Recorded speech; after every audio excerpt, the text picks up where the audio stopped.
The UN Human Rights Council has done enormous good in countries like North Korea, Myanmar, South Sudan, Syria, but the Trump administration cares only about Israel. And because the Human Rights Council criticizes Israel a lot, it's decided to pull out, hopefully discrediting the council, and therefore trying to minimize the impact of the criticisms of Israel. And I'll just talk to you generally about the news that was coming out of the border.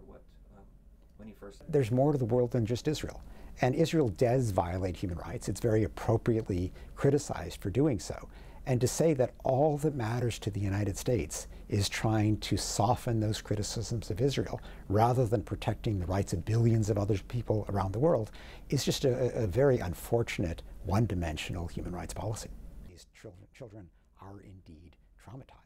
You know, that they are, as you can imagine, when you take young... The idea that Trump is going to be pushing bilaterally to promote human rights in a more effective way than the U.S. was able to do as a member of the UN Human Rights Council is a bit laughable, because Trump just doesn't have any credibility on human rights right now. This is the guy who's ripping children from immigrant parents on the U.S.-Mexican border.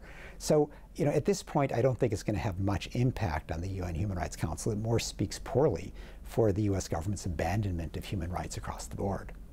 Okay, good. And one more question about when you heard about the Human Rights Council. President Trump is essentially using the children of immigrants as cruel blackmail to try to secure his policy objectives.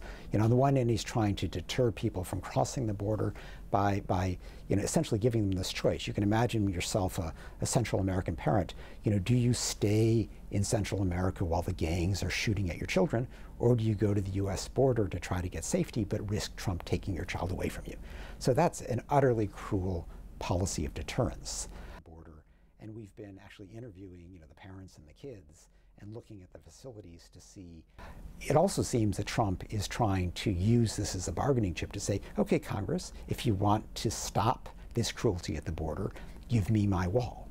And of course, it's utterly inappropriate to use children in that way to try to secure legislative objectives.